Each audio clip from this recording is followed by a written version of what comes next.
te souhaite la bienvenue ce matin et nous voulons prendre le cantique qui dit « Je viens dans ta maison ».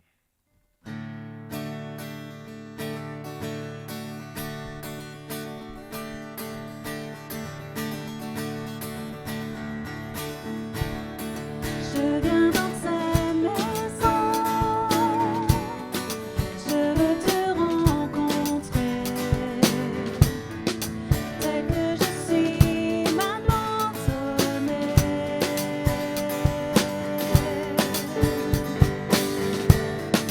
Alors que nous chantons, ton esprit me remplit. Mon âme est libérée. Je te vois, je t'entends, près de moi, tu es là. Viens et souffle sur moi. Je ressens ta présence comme un feu, comme un vent. Jésus, je veux plus de toi.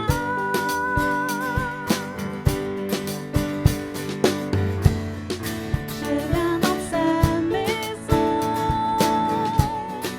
je veux te rencontrer, tel que je suis maintenant aimée.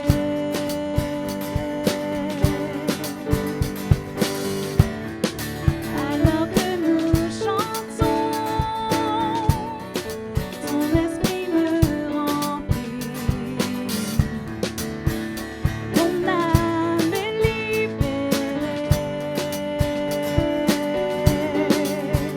Je te vois, je t'entends, près de moi, tu es là. Viens et souffle sur moi. Je ressens ta présence comme un feu, comme un vent. Jésus, je veux plus de toi.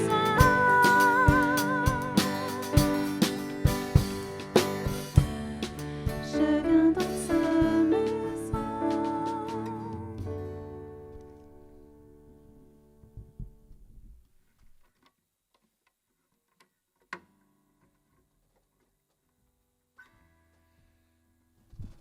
Père éternel, nous voulons te remercier ce matin. Te remercier parce que c'est toi qui nous assemble en ce lieu. C'est toi qui nous as appelés à pouvoir se sentir libre de venir t'adorer, te louer, te rendre gloire, écouter aussi ta parole. Nous voulons nous remettre à toi, te prier pour ceux et celles qui n'ont pu être avec nous ce matin. Tu connais les cœurs, tu connais les raisons, tu connais chacun de tes enfants et nous te prions de les garder comme tu veux nous garder et te prions que ta bénédiction repose sur ces instants que tu nous accordes.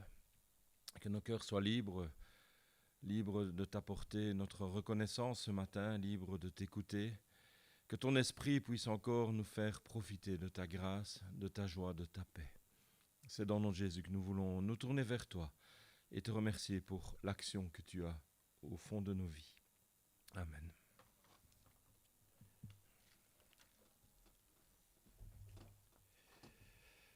Nous voulons lire dans l'Évangile selon Luc, au chapitre 10, et nous lirons les versets 25 à 37. Un docteur de la loi se leva et dit à Jésus pour l'éprouver : « Maître, que dois-je faire pour hériter la vie éternelle ?» Jésus lui dit : « Qu'est-il écrit dans la loi ? Qui lis-tu ? » Il répondit : « Tu aimeras le Seigneur ton Dieu de tout ton cœur, de toute ton âme, de toute ta force, de toute ta pensée, et ton prochain comme toi-même. » « Tu as bien répondu, lui dit Jésus, fais cela et tu vivras. » Mais lui, voulant se justifier, dit à Jésus : « Et qui est mon prochain ?» Jésus reprit la parole et dit : Un homme descendait de Jérusalem à Jéricho. Il tomba au milieu des brigands qui le dépouillèrent, le chargèrent de coups et s'en allèrent, le laissant à demi-mort. Un sacrificateur qui, par hasard, descendait sur le même chemin, ayant vu cet homme, passa outre. Un lévite qui arriva aussi dans ce lieu, l'ayant vu, passa outre. Mais un Samaritain qui voyageait, un Samaritain qui voyageait, étant venu là, fut ému de compassion lorsqu'il le vit. Il s'approcha, banda ses plaies, et en y versant de l'huile et du vin, puis il le mit sur sa propre monture, le conduisit à une hôtellerie et prit soin de lui. Le lendemain, il tira 2 deniers, les donna à l'hôte et dit « Aie soin de lui, et ce que tu dépenseras de plus, à mon retour, je te le rendrai. » Lequel de ces 3 te semble avoir été le prochain de celui qui était tombé au milieu des brigands? C'est celui qui a exercé la miséricorde envers lui, répondit le docteur de la loi. Et Jésus lui dit, va, et toi, fais de même. C'est un texte que nous connaissons dans l'Évangile. C'est un texte qui revient souvent lors de méditation, lors de moments de réflexion autour de la parole. Et pourtant, chaque fois, nous sommes interpellés. Qui est mon prochain? Et quelle est mon attitude par rapport à ce prochain qui est le mien? Et à la lecture de ce texte, on ne peut faire qu'une chose, c'est de se dire, je ne suis pas toujours là pour l'autre. Je ne fais pas toujours ce que Dieu attend que je fasse. Et à l'entrée de ce culte, on veut se rappeler justement que Dieu reste lui présent à nos côtés,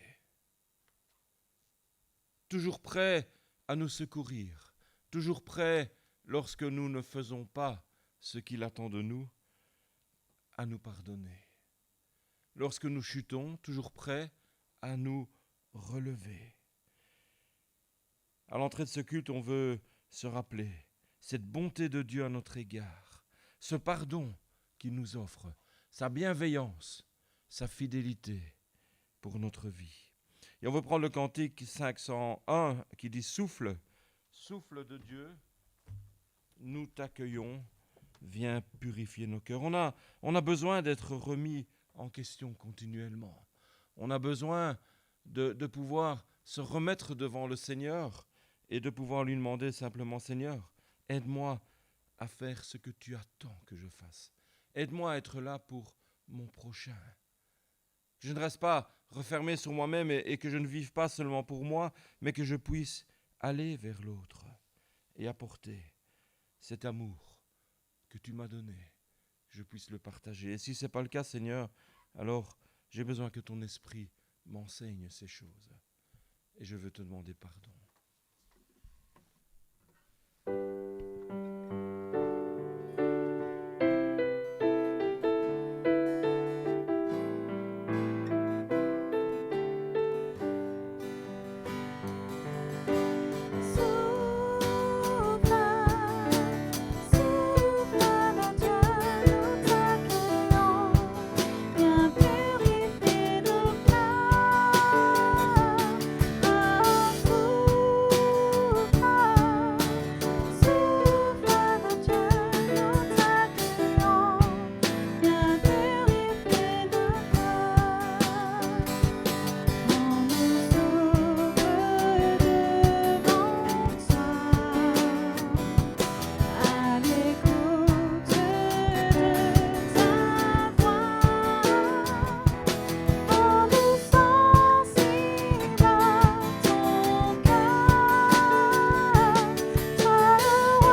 Nous voulons rester à l'écoute de la parole de Dieu ce matin et prendre avec le psalmiste le psaume 63, les 5 premiers versets.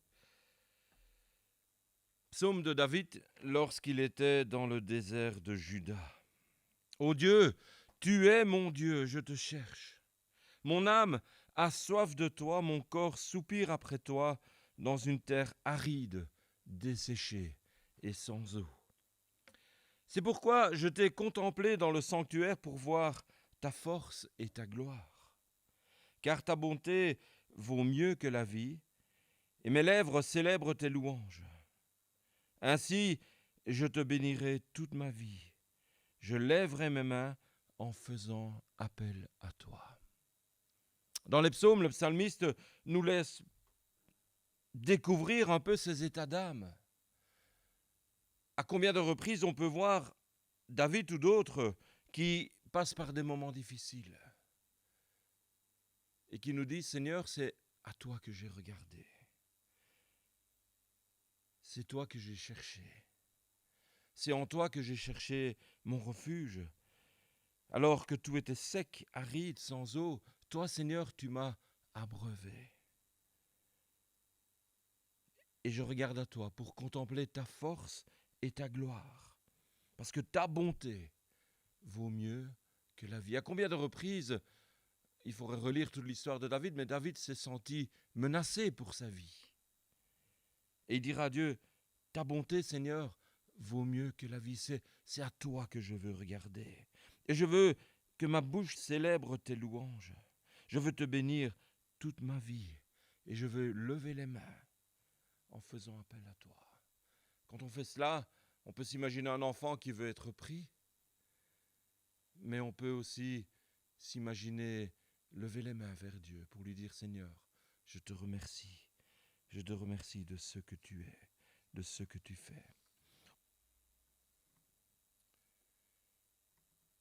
Père éternel, comme nous pouvons le lire dans ce psaume, tu es celui qui vient nous rassasier.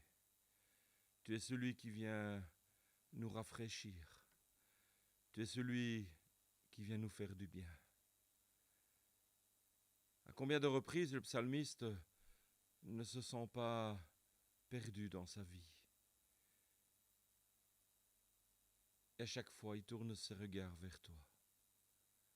Il cherche en toi son refuge, parce qu'il sait que tu ne déçois pas. Il sait que tu es un Dieu fidèle. Il sait que tu es un Dieu d'amour, un Dieu qui prend plaisir à s'occuper de ceux qui viennent à lui. Nous voulons te remercier ce matin, Père, parce que tu es là, présent au milieu de nos vies. Et c'est toi qui nous fais vivre. Et nous voulons simplement, d'un seul cœur, louer ton nom ce matin. Amen.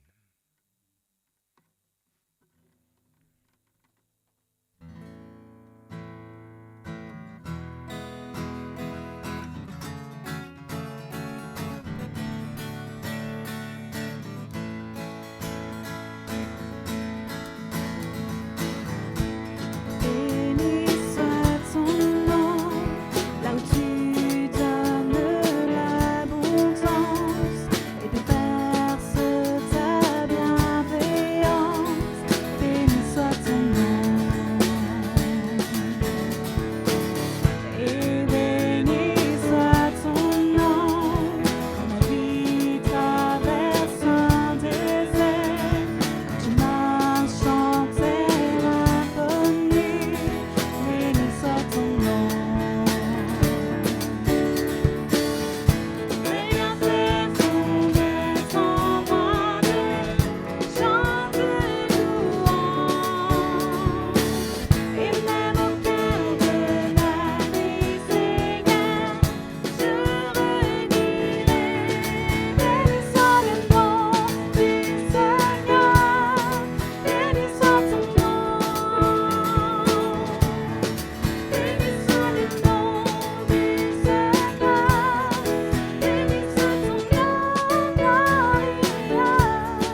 Dieu est venu à nous dans la personne de Jésus-Christ et on veut que ce Jésus soit le centre de notre vie.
Dans les années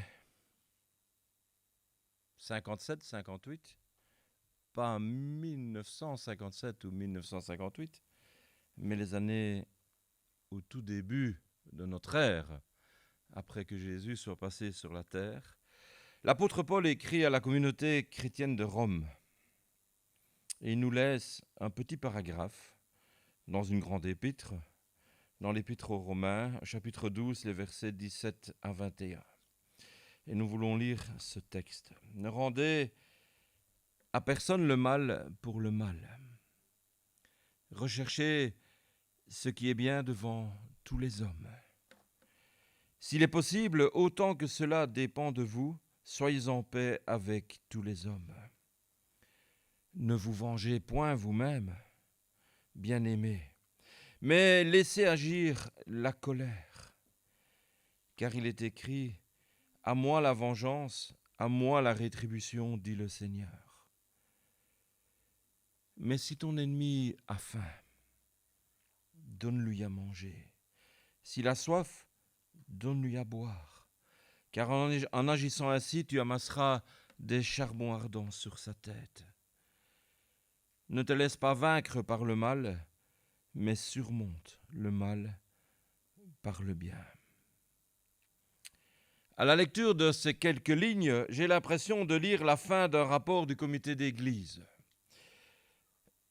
En deuxième partie de rapport, toujours il y a le rapport qui rend compte de la réunion qu'on a eue, et puis à la fin, il y a une deuxième page souvent avec ce qu'on appelle une to-do list. Qui connaît ce que c'est qu'une to-do list ? Une liste de choses à faire. C'est typique des femmes, je trouve. Les hommes en font moins. Et c'est un peu l'impression que j'ai en lisant ce texte. Paul nous donne une liste de choses à faire. Pour nous, pour moi. On peut l'observer dans ce texte, Paul parle d'abord au pluriel, et puis il passe au singulier.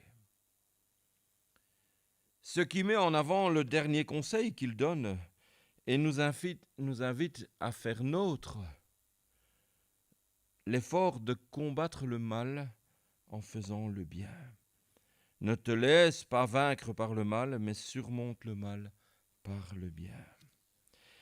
Et Paul va utiliser le tu, deuxième personne du singulier.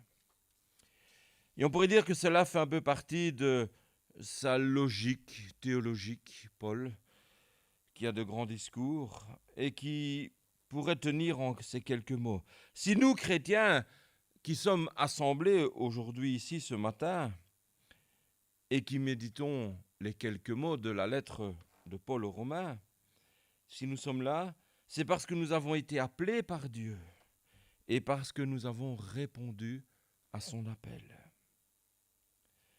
Ce choix nous engage alors personnellement. Et le simple fait d'être à l'écoute de cette lettre de Paul nous engage alors à vivre en conséquence. Et ce matin, nous prenons le temps de recevoir cette affirmation, car elle indique un point de départ essentiel, non seulement pour Paul, mais j'espère pour chacun d'entre nous. Celui d'être chrétien. C'est un point de départ. À l'époque où Paul vivait, être chrétien, c'était un choix de vie. C'était important de décider. Mais ça avait des conséquences. Rappelez-vous, Paul, au début, avant de tomber de cheval sur le chemin de Damas, il allait pour persécuter les chrétiens. Ceux qui, dans leur vie, s'étaient levés et avaient dit « Moi, je veux suivre le Seigneur Jésus-Christ ». Après, il change. Il va tout faire pour encourager les chrétiens, parce qu'il a rencontré Jésus-Christ. Aujourd'hui, nous sommes invités à être des hommes et des femmes qui reconnaissent que Dieu a une place à tenir dans la vie personnelle. Et laisser une place à Dieu dans notre vie, cela équivaut à dire, Seigneur, Dieu, Père éternel, je te fais confiance. Je suis d'accord de vivre avec toi, je suis d'accord de te laisser venir chez moi, faire ta demeure, parce que je te fais confiance. Dieu, lui, nous a déjà fait confiance. Et c'est un point sur lequel Paul insiste beaucoup dans sa lettre. Nous avons été choisis par Dieu. Le salut nous a été donné par Dieu dans la personne de Jésus-Christ. Mais Paul insistera sur un autre aspect de la vie. Si nous avons accepté ce que Christ a fait pour nous, il faut, nous dira-t-il, accepter l'invitation de Dieu à rendre notre vie visible pour l'extérieur. Et qu'est-ce qui va devoir être visible dans notre vie? C'est cette présence de Dieu. Alors la question qu'on se pose ce matin, c'est est-ce que quand on me regarde, on voit Dieu vivre en moi? Et pour Paul, il devient alors logique de nous tutoyer. Même s'il parle aux chrétiens de Rome au départ, il change et il dit « tu ». Il s'adresse à son frère, à sa sœur. Il s'adresse à toi, à moi ce matin pour nous inviter chacun à faire un effort individuel. Vaincre le mal par le bien. L'insistance sur l'effort individuel est à noter ici. Mais la lettre nous invite aussi à nous inscrire dans un effort collectif, communautaire. Ne rendez à personne, et là il est au pluriel, le mal pour le mal. Faites le bien, vivez en paix avec tous, ne vous vengez pas. Paul s'adresse à la communauté, à un ensemble de croyants, de personnes qui ont accepté de placer leur confiance en Dieu, qui ont posé un choix dans leur vie, qui ont accepté que Dieu puisse tenir une place dans leur vie personnelle. Et de l'autre côté, après avoir interpellé la communauté dans son ensemble, Paul va interpeller directement chacun d'entre nous par le tu. Et il nous rappelle ainsi notre mission personnelle et notre mission communautaire. On ne peut pas dissocier les deux. Parce que Dieu ne nous a pas placés sur la terre pour vivre dans une cabane au fond d'un bois. En tant que chrétiens, il nous a donné une famille, qui est l'Église, où nous vivons les uns avec les autres. Pas en vase clos, loin de là. Et c'est là l'idée de Paul, de nous rappeler que nous ne sommes pas comme de beaux fromages en dessous d'une cloche, mais nous sommes dans l'Église, les uns avec les autres. Mais l'Église est dans le monde. Elle n'est pas du monde, on a vu ça il y a quelques semaines, mais elle est dans le monde. Et elle a une image de Dieu à communiquer. En effet, la communauté peut être une aide précieuse pour mettre en pratique les conseils donnés par Paul et par d'autres auteurs de la Bible sous l'inspiration de Dieu qui nous sont laissés dans la parole. La communauté est intéressante pour chacun d'entre nous parce qu'elle va aussi nous donner encouragement et consolation. Un peu comme lorsqu'un ami ou une amie vient nous donner des bons conseils au bon moment. Ah, c'est ce que j'avais besoin d'entendre. Ben, la communauté, nous dit Paul, elle sert un peu à cela aussi. Elle est là pour m'encourager, pour m'aider à rester dans le conseil de Dieu. On connaît Paul au travers des Actes des Apôtres ou au travers de ses écrits, les épîtres. Et si on connaît un peu son histoire, on a dit tout à l'heure d'où il venait, qu'un jour il est tombé de cheval lorsque Christ l'a interpellé. Et on sait qu'après, Paul n'a jamais raté une occasion de pouvoir témoigner de ce qui était important pour lui. À plusieurs reprises, que ce soit devant des autorités, devant des personnes de la civilisation, comme vous, comme moi, là où il était, Paul a pris le temps de témoigner, de partager verbalement la foi qui était la sienne. Il n'a pas peur de se définir comme chrétien. Et c'est là qu'on revient au choix personnel de son époque. Se définir comme chrétien, c'était mettre sa tête presque à couper. Lui qui sortait du judaïsme.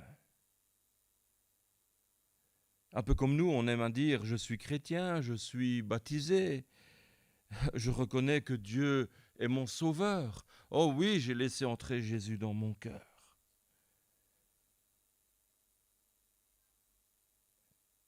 Mais on se rend aussi compte, tout comme Paul s'est rendu compte à un moment donné, que ces paroles ont besoin d'être accompagnées. Elles ont besoin d'être accompagnées de gestes. Et nos actions deviennent alors des témoignages, dès lors que nos contemporains, ceux qui nous entourent, réalisent que nous ne réagissons pas comme tout le monde le voudrait, mais d'une manière différente. Lorsque nos actions montrent l'amour de Dieu. Être témoin de l'évangile de Jésus-Christ demande de notre part aussi des efforts personnels. Et c'est à travers cet effort que nous témoignons le plus sûrement.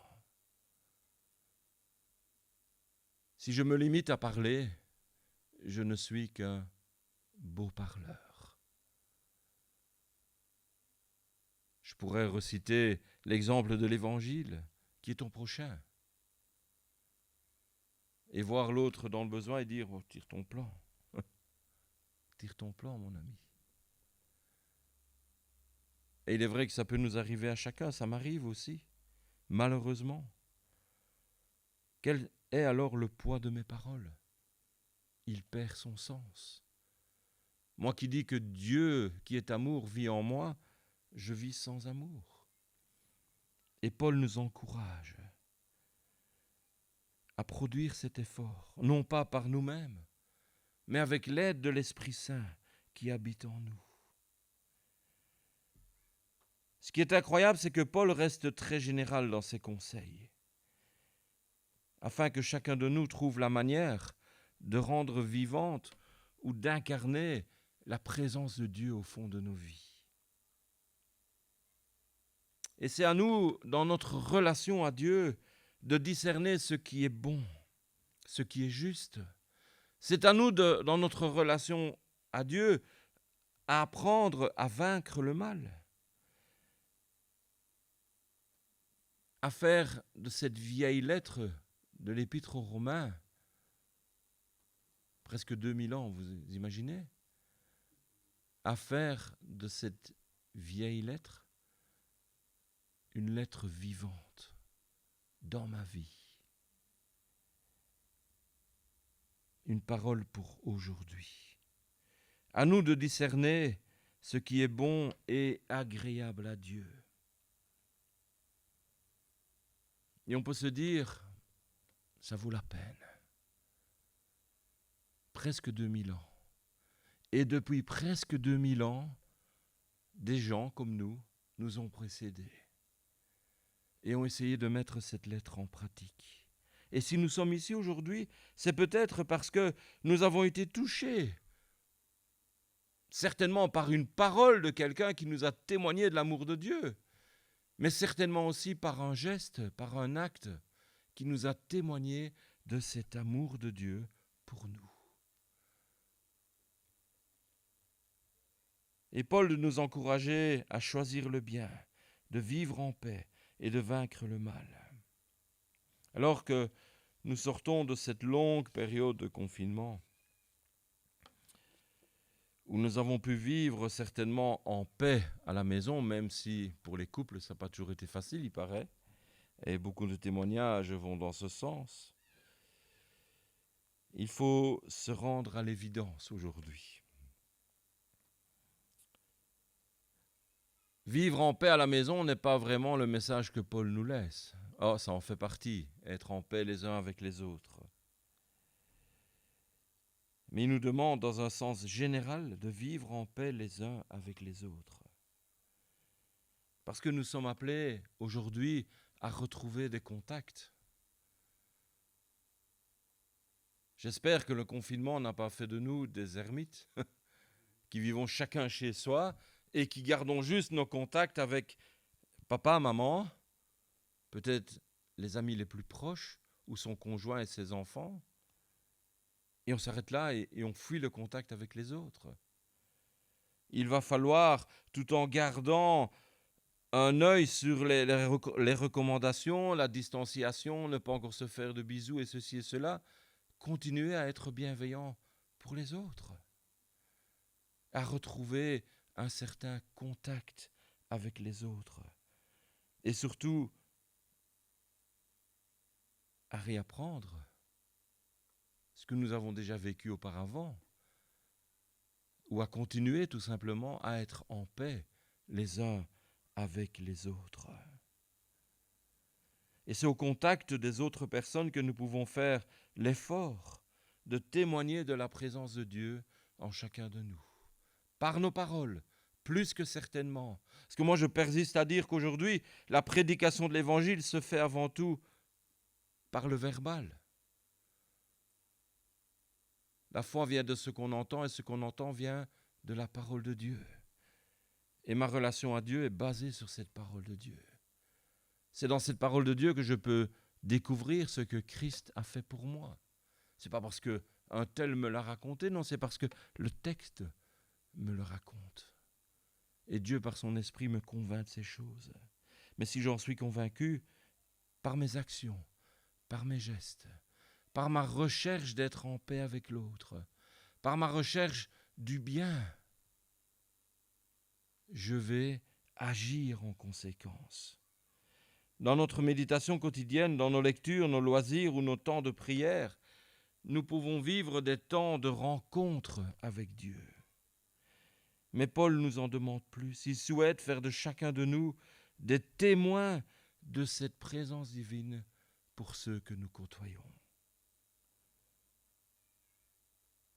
De fait, choisir le bien, vivre en paix, vaincre le mal par le bien, sont des valeurs admirables. Le problème, ça aurait été trop beau s'il n'y avait pas de problème, c'est qu'elles ne sont pas faciles à mettre en œuvre, toujours tout seul, et encore moins collectivement. On a besoin de Dieu et de l'œuvre du Saint-Esprit dans notre vie. Et il nous faut donc venir à la source et implorer l'action de Dieu dans nos cœurs pour qu'il puisse nous transformer.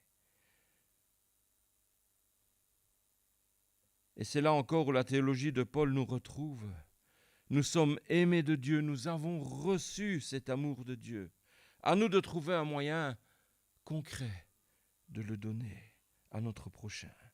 Chacun à sa manière, mais toujours dans cette optique d'entrer dans le plan de Dieu et de faire ce que le Saint-Esprit attend de nous.